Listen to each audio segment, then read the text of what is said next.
So my preference on these is plug them into the calculator just like you see them. To do it by hand, all you have to do is realize that parentheses next to each other means multiplication, and we can multiply in any order we want. So I can just rearrange these to look like this. 8.4 times 2, and then times the 10 to the negative 11th times 10 to the 6th. And 8.4 times 2 isn't too bad. Sometimes I can do that in my head. Sometimes I have to actually write down stacked multiplication. 2 times 4 is 8. 2 times 8 is 16. Decimal point goes over one place, so that's 16.8. And then we have a rule for powers when we're multiplying with the same base. The rule is keep the base, add the powers. So let's see, negative 11, so that's a loss of 11 and a gain of 6. So overall, that's a loss of 5. I lost more than I gained. So that would be 10 to the negative 5th power. Question, is 16.8 times 10 to the negative 5th in scientific notation or not? No. It's not, right? Pseudo-scientific notation, because there should only be one decimal to the left. So some days the way I change it is I change this number back to standard notation, then I put it in scientific. The book or our worksheet show a different way to do it. They say rewrite just the first number in scientific notation. So I want that to be 1.68. And since I moved the decimal 1 to the left, then I would have to multiply that by 10 to the 1st power. And then I can combine that with the 10 to the negative 5th using my power rule again. Same base means I add the powers. 1 plus negative 5, so that'd be what? A gain of 1 and a loss of 5.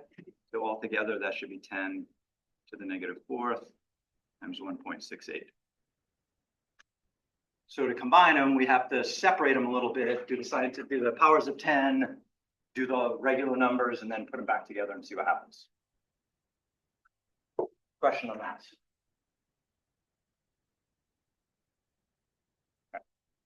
Calculator version is my recommendation on these. We just type it into the calculator as we see it. I'm going to whip out my Desmos calculator here, and you're going to need your Desmos calculator a lot today. So please get it out. And I'm also going to do a little optional play with a spreadsheet. So let's see, I want 17 here. So we can blow that up again. As big as it gets there. So then just typing it as I see it. Parentheses, 8.4 times 10 to the power negative 11.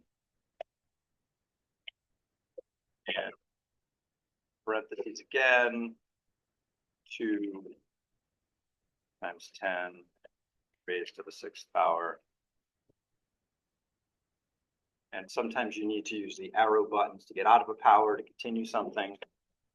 And here it happens to give it to me in scientific notation. Desmos doesn't always give it to me in scientific notation. It depends on the number, and sometimes I have to reevaluate the number in scientific notation. Division is pretty similar.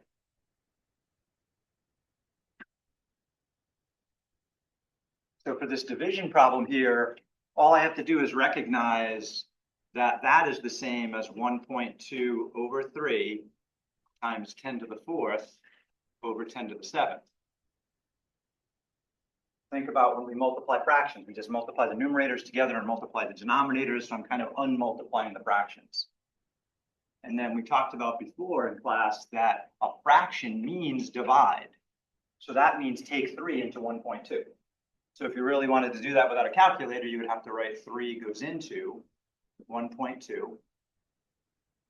And the trick for dividing decimals by hand is the divisor has to be a whole number. If it isn't, we adjust the decimal. There's no adjustment here. If we had to adjust the decimal, we'd have to do it in the dividend too.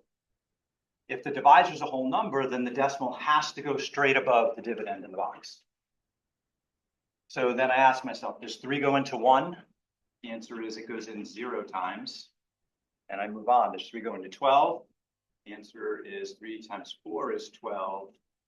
So I multiply, subtract. I happen to get a 0 remainder. In some division problems, you don't get a zero remainder. So that's the hard part about these. So now I know that the fraction part is 0.4. What's the rule for dividing with the same base? Anyone remember? Well, If we the divide two numbers with the negative. same base, would be we subtract them, right? subtract- Yeah, so- so we keep the base 10, and then it would have to be 4 minus 7. So I have 4, I lost 7, I lost more than I gained. So I have a -3 power now. Problem though, this is not in scientific notation because the digit to the left has to be a 1, 2, 3, 4, 5, 6, 7, 8, or 9. 0 doesn't count. So that means to get this in scientific notation, I want that as 4 or 4.0 if you want.